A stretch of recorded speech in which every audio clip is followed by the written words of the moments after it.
I want you to take some time right now and reflect on the first four modules.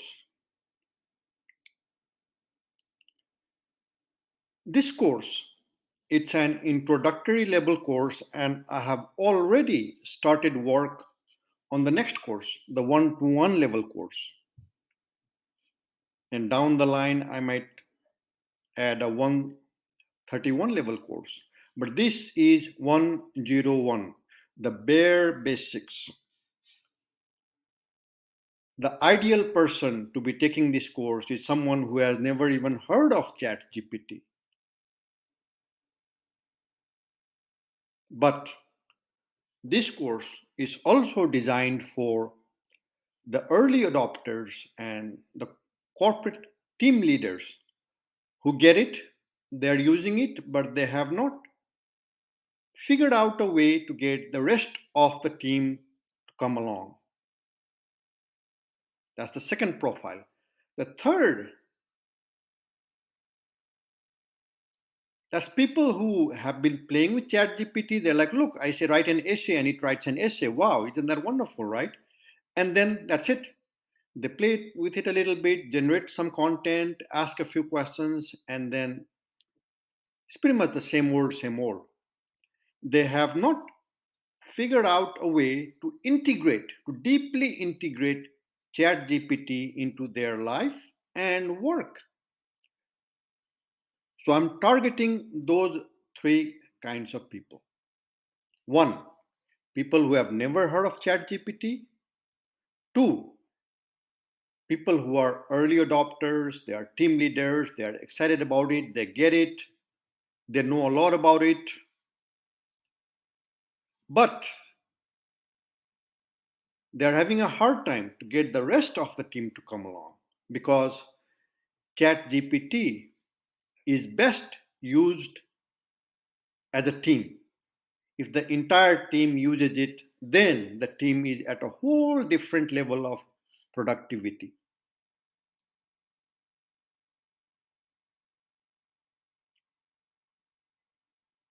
And the third, people who have been playing with it, but they have not yet figured out a way to deeply integrate ChatGPT into most things they do. You have to compare ChatGPT to something like the smartphone. It's like you were not asking for it, and then it came into the market, and then you got it, and by now it is such an integral part of your life that you don't even think about it. You use it multiple times a day, you don't even think about it, right? It's deeply integrated. Or the internet, right? Nobody was clamoring for the internet, and then it came along, and then very quickly it became such a part of our lives. Right now, it is the basic infrastructure. It's like people, have water and they have maybe gas, electricity, and they have internet. It's basic. Chat GPT is that fundamental. It's fundamental, like fire, like electricity, like the printing press, like the internet, like the smartphone, very basic, fundamental.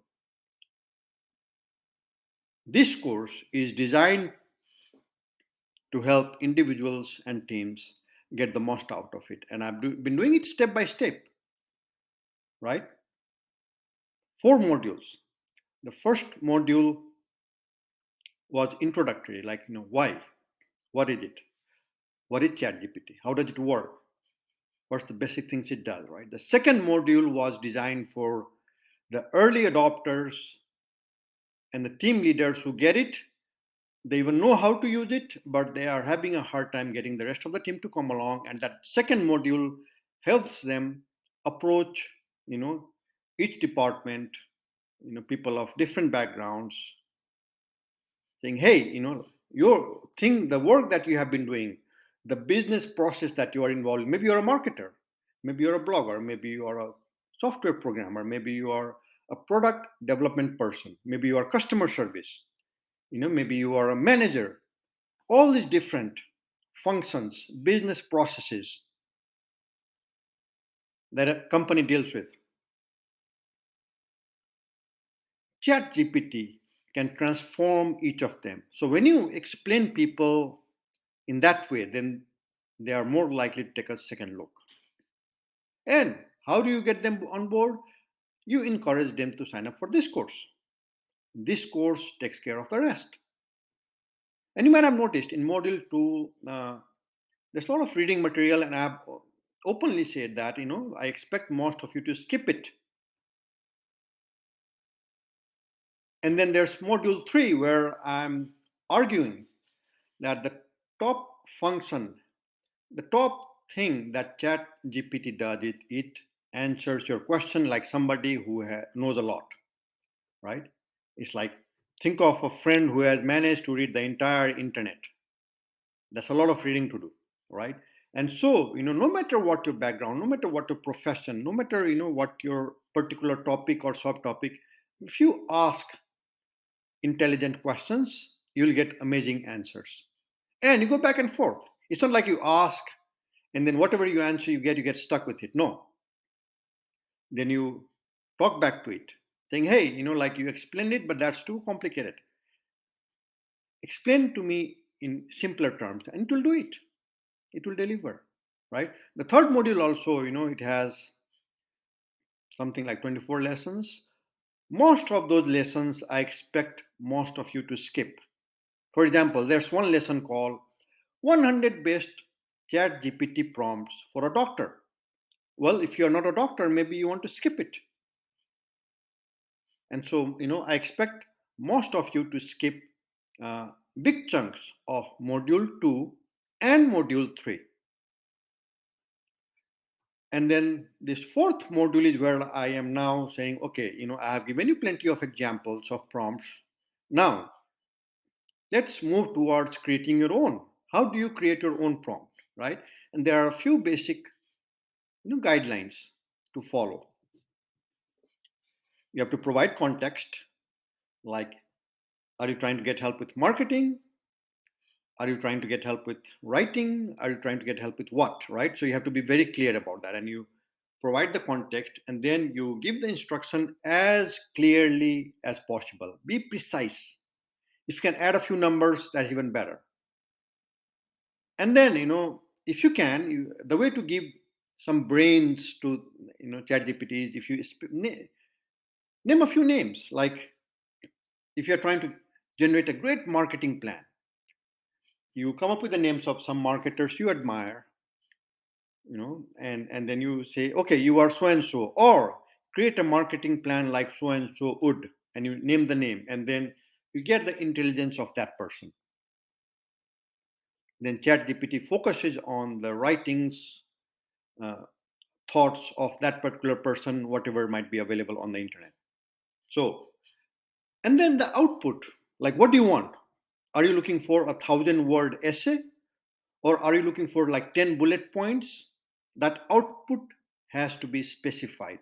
Or are you looking for, text for slides, like generate 10 slides?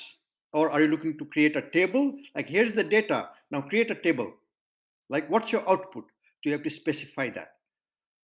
And then, like probably the most important thing to understand is that it is conversational. Like you try a prompt, and if you're not happy with the result, you try something else right there, saying, hey, like I'm not happy about that, or on this part you are weak, on this part you are strong, revise it. Or I see that you got this fact wrong, revise it. Sometimes he gets it wrong, sometimes he gets basic facts wrong. One rule of thumb I would say is assume that 10% of the time what ChatGPT generates might be off, even factually incorrect. So you have to go in there with that kind of mindset. You have to be looking at what it generates. You have to edit it as necessary, right? So I'm taking this opportunity to reflect on the first 4 modules before we go into the next few modules, where I go a little bit more in depth. If you just watched all the videos so far, you're good. You are on your way to completing the course.